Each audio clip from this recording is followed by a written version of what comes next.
अमानतुल्लाह पर बड़ा एक्शन, आप में भगदड़, टेंशन में केजरीवाल।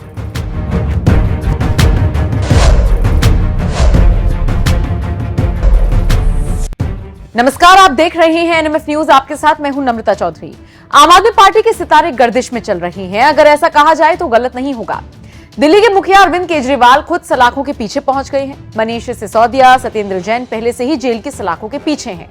जो नेता बाहर हैं वो सड़कों पर उतरकर फिलहाल नारेबाजी कर रही हैं। ऐसे में दिल्ली में काम हो तो कैसे हो, ऐसे में दिल्ली सरकार चले तो कैसे चले, इन सब सवालों के जवाब तो किसी के पास नहीं है। लेकिन इसी बीच आपके एक और नेता की मुश्किलें अब बढ़ती जा रही हैं। हम बात कर रहे हैं अमानतुल्लाह खान की। वही अमानतुल्लाह खान जिनके ऊपर आरोप है कि जब वो दिल्ली वक्फ बोर्ड के अध्यक्ष थे तो उन्होंने कई तरह से अनियमितता बरती। मामला इन्हीं अनियमितताओं से संबंधित मनी लॉन्ड्रिंग केस से जुड़ा है। कुछ वक्त पहले ही सुप्रीम कोर्ट ने आप विधायक अमानतुल्लाह खान की अग्रिम जमानत याचिका पर विचार करने से साफ तौर पर इनकार कर दिया था। इसी के साथ उन्हें 18 अप्रैल को 11 बजे ईडी के सामने पेश होने के लिए कहा गया था। अमानतुल्लाह खान ईडी के सामने पेश तो हुए, लेकिन सभी सवालों के जवाब केजरीवाल स्टाइल में देते हुए नजर आए, यानी गोलमोल जवाब। ईडी ने दावा किया है कि अमानतुल्लाह खान ने दिल्ली वक्फ बोर्ड में कर्मचारियों की अवैध भर्ती के जरिए कमाए पैसे से अपने सहयोगियों के नाम पर अचल संपत्ति खरीदी। आरोप यह भी है कि खान ने बोर्ड का अध्यक्ष रहते हुए नियमों और सरकारी दिशा निर्देशों का उल्लंघन किया और अवैध रूप से अलग अलग लोगों की भर्ती की। जिस वक्त अमानतुल्लाह पर ये सारे आरोप ईडी लगा रही थी, उस वक्त वो बस खुद को बेकसूर ही बताते हुए नजर आए। उन्होंने ये भी कहा कि मैंने कुछ भी गलत नहीं किया। ईडी ने अपने दावों को प्रमुखता से रखा और अमानतुल्लाह किसी भी दावे को झूठा साबित करने में नाकाम रहे। बहरहाल चारों तरफ से फंसे आप नेताओं की मुश्किलें आने वाले वक्त में और कैसे बढ़ती हैं, देखना दिलचस्प रहेगा। फिलहाल संजय सिंह का अगर जिक्र करें तो संजय सिंह जेल से बाहर तो आ गए हैं, नरेंद्र मोदी को शुक्रिया कहते हुए नजर आ रहे हैं।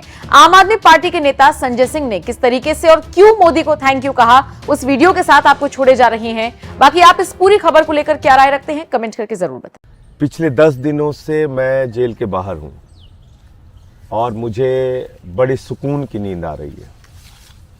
6 महीने मैं जेल में रहा।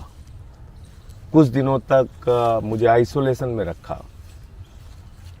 प्रधानमंत्री जी ने शायद अगर ये मौका नहीं दिया होता तो मैं अपने आप से मुलाकात नहीं कर पाता। मैं उन तमाम महापुरुषों से मुलाकात नहीं कर पाता। मैं उन तमाम क्रांतिकारियों के साथ बातचीत नहीं कर पाता जिनके बारे में मैं सुनता था, कहानियां पढ़ता था। उनसे मेरी मुलाकात हुई। क्योंकि जब एकांत में आदमी होता है तो उसको बहुत कुछ सोचने समझने का, चिंतन करने का मौका मिलता है। मैंने नेल्सन मंडेला जी से मुलाकात की। क्या शानदार क्रांतिकारी जीवन था उनका। मैंने शहीद आजम भगत सिंह जी से मुलाकात की। 23 साल का एक नौजवान कैसे हिंदुस्तान की आज़ादी के लिए अपना सब कुछ न्यौछावर कर सकता है, ये जाना उनको पढ़कर। मैंने अशफाक उल्लाह जी से मुलाकात की। रोशन सिंह, राजेंद्र दहड़ी, राम प्रसाद बिस्मिल, पता नहीं कितने क्रांतिकारी जिनके बारे में पढ़ा, जाना, काला पानी के दस्तावेज पढ़े। और तब ये लगा कि 30 साल से जो समाज सेवा, राजनीति के माध्यम से लोगों की सेवा कर रहा था, शायद मेरा रास्ता सही था। और गांधी जी को पढ़ा तो ये जाना कि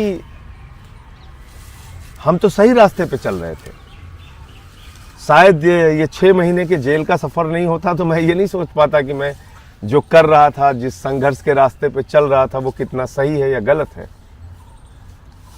तो मैं तो धन्यवाद देना चाहूंगा प्रधानमंत्री नरेंद्र मोदी जी का कि उन्होंने ये अवसर मुझे दिया अपने आप से बात करने का, अपने रास्ते को और मजबूत बनाने का। मैं 6 महीने जेल की यात्रा से और तप कर निकला हूं आगे के रास्ते को तैयार करने के लिए, आगे के रास्ते को और मजबूत करने के लिए। और एक बात मैं और कहना चाहता हूं कि हो सकता है कि आज बहुत सारे माध्यम बिक गए हों, लेकिन इतिहास कभी नहीं बिकता।